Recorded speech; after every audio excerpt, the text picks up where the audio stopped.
there. So I wanted to just take a couple minutes and tell you a bit about our story, for those of you that haven't heard it. We started Rouxbe back in 2004, and we did it because we wanted to teach the world how to cook. It's really simple. Everybody was learning the wrong way. You know, recipe sites were really busy, and the Food Network was one of the fastest growing cable networks. Cookbook sales was one of the #1 categories in all book sales.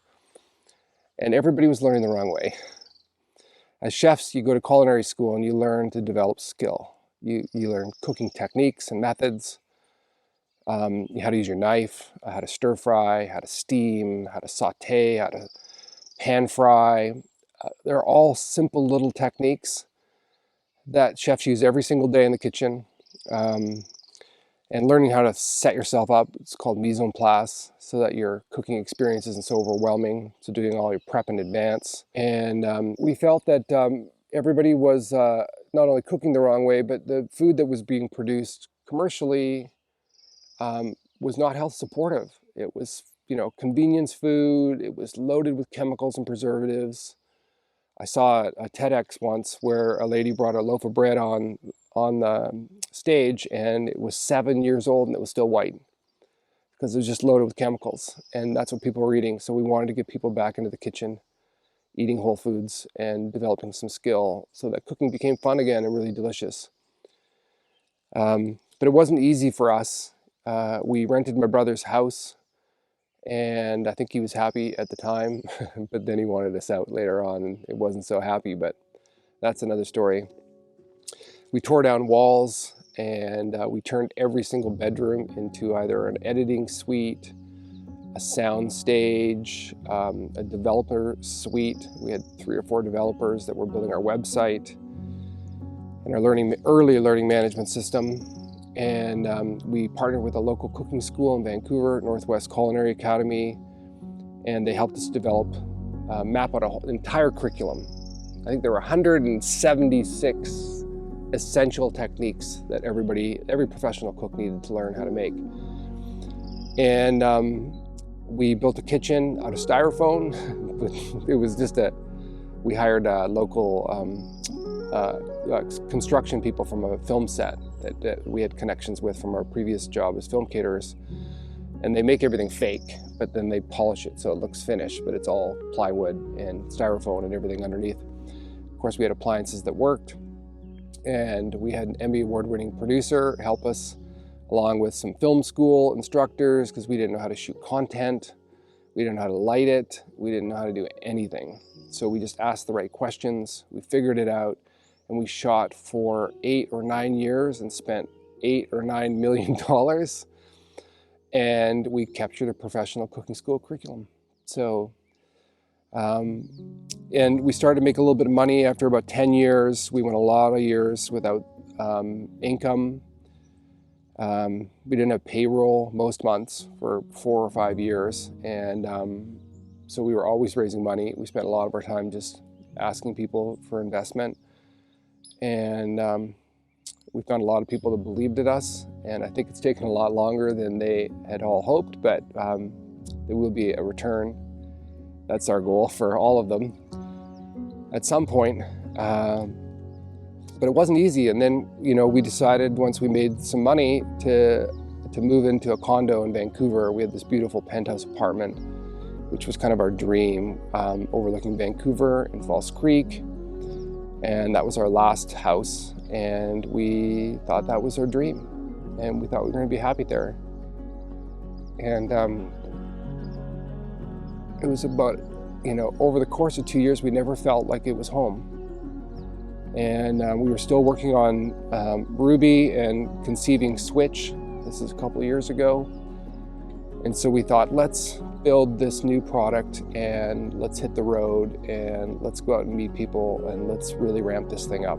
Instead of 600,000 home and professional chefs, we wanted 100 million. And so, even though it was a beautiful apartment, we sold it. We sold all of our belongings except for one couch. And this is going to be our new home. This and the Airstream. but we're on this beautiful land that feels like home, and we are going to try our best to get to 100 million people. And we need your help sharing Swich. So if you want to incorporate more plant-based foods into your life, now is a great time. There's no excuse. It's free. You can go at your own pace. There's no exams. You don't have to worry about certification. You don't have to learn things you don't want to learn. Just pick the dishes you want to learn how to make, and we'll try to support you as best we can.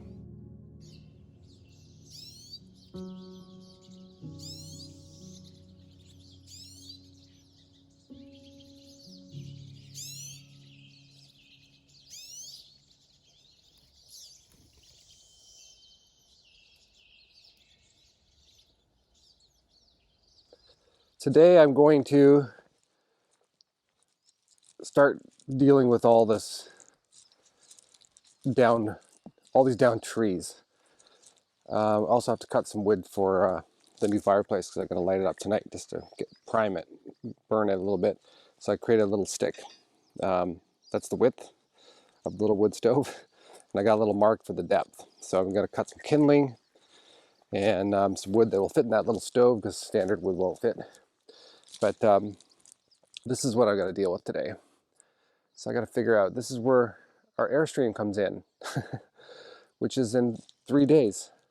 Yeah, 4 days, something like that. And that was our spot to park it, which is all loaded. So I got to move all that little stuff. And then this is the Douglas fir, this guy here. And I'm going to cut it into firewood lengths to get it out of this way. So I'm going to bring out the chainsaw.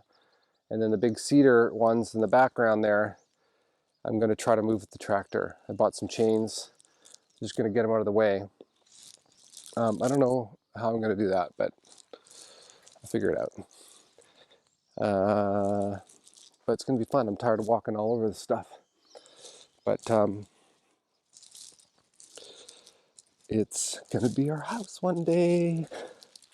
So I'm okay. And yes, Adam, I hired a professional. I know you're concerned about my safety and chainsawing, so I didn't do any of this. I hired the best guy on the island, who actually I talked to yesterday, and he's going to come over here and spend a few hours with me, just going through the forest, finding a variety of different types of trees, like different scenarios, ones that are dangerous, some that are easy and tricky. And he's going to make sure I'm set up from a safety perspective. I do have a helmet and a face mask and proper gloves and chainsaw pants, but I haven't cut anything yet, other than I'm going to cut some logs today from those down trees. So I promise I'll be safe. Anyway, I will chat later. Bye.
One more, oh, and I'm done. No, I know that I shouldn't have come. So sweet, so long. Lord help me be strong.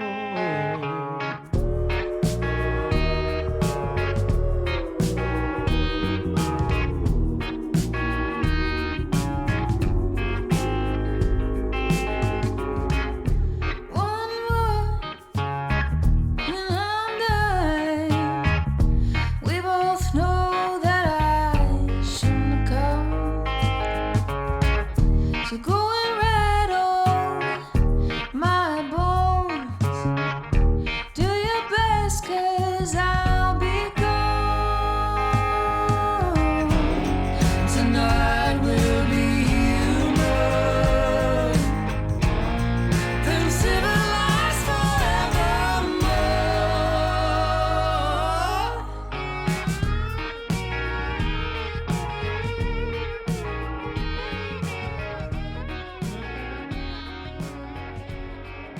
Okay, hi everybody. So we had a productive day here. Another one. I like productive days. I want to show you what we did, but I want to show you what I said that I sketched a few things out. I think we might have shown it on a previous video, but I want to show you. So I'm going to turn it around here.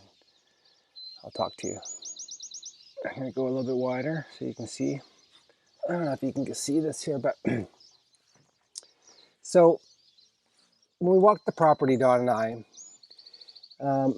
you can see this is the drive-in here, and there's a little circular driveway, and here's the cabin, and then we just started planning things out. Like we wanted to put the barn up here, and a little farm equipment, for the tractor, a little shed or something, and the wood mill over here. And I'm not a really good drawer, but here's the tent. Here's the new structure that we're going to do. And then we started thinking about power and drainage ditches and all that kind of stuff. The other tent that we talked about, septic fields. You just got to start envisioning it. And then this is the shed. We did a little rough drawing of the power shed. This is the old wood mill, laundry, a couple of toilets, a couple of sinks, indoor shower, outdoor showers, little deck, septic, water, all that kind of stuff. And then we turned this over to a designer who just sent us some preliminary drawings, and they look pretty cool. So put those up on the screen for you so you can see them. But then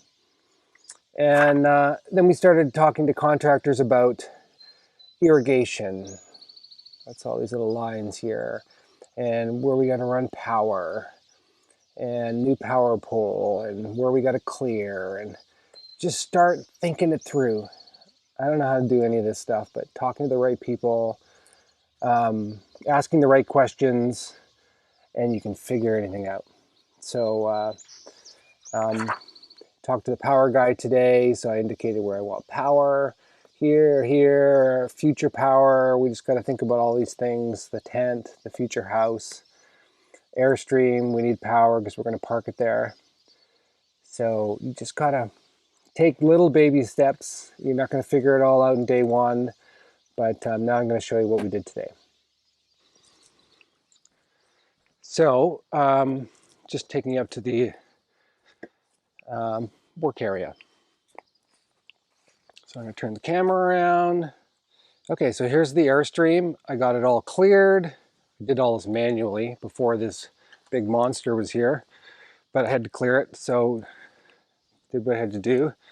These are the down trees. This is cedar. It's going to become kindling. This is the fir. I chainsawed into choppable blocks. We started to clear a little bit of a bigger opening for us to back the Airstream into. I did clear all the logs, but he put some more in here for me, so I'll do that in the morning. All these logs are gone. We're going to remove those stumps, grow some nice vegetation in there. You can see the road's gotten a little bit wider, which is good because the Airstream needs a big turning radius. And there's the woodshed over there. These are some more logs that he pulled out for me today, so I got to move those. And this is our new road. So I'm just going to walk quickly here. So this is going to be a sort of a service road. You can access the tent. We'll have a little trail down there, and I need a place to put all our farm equipment, tractors. So this was all kind of a trail, but we opened it up. And this is where we're going to put a shed for all our farm equipment. So they're going to level this off some shale in the next week or so. And then we're back out at the top of the property, which is eventually going to take us up to where the barn is. So why am I showing all this? I'm sure it's all boring, but if you're still watching, maybe you find it interesting. But I think the key thing is you just have to take baby steps. And I think that's one thing about Swich that I think is perfect, because a lot of people, when they have to change their diet because of their health, they find it really overwhelming. There's so much information out there. Where do you start? What do you do?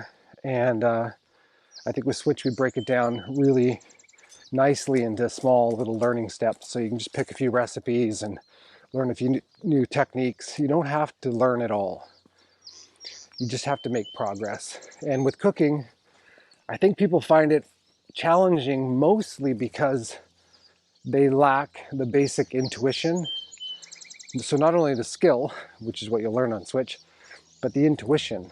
It's that thing where you have your 4 or 5 staple dishes that you make all the time, and you can almost do them with your eyes closed. When you go to the store, you know what to buy, you know what shelf and what aisle to find the ingredients on.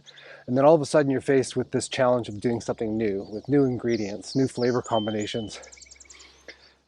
Don't get overwhelmed. Just take it one dish at a time. Maybe it's one dish a week. And then next week, another dish. Join a Swich group is a good idea. We're going to start building some really cool groups where you can just learn how to cook one vegetable a week. So don't get overwhelmed. It's okay. Take baby steps with Swich. And eventually you'll get to this place where, for us, we're going to have this beautiful farm one day, but it's going to be a whole series, hundreds, thousands of little baby steps. But we're going to enjoy the entire process every single day, and we'll get there. And but it's not just about getting there. It's about enjoying the whole process. And so we hope that you enjoy your time with Swich and all the time that you spend during the day, but just love taking baby steps. Bye for now.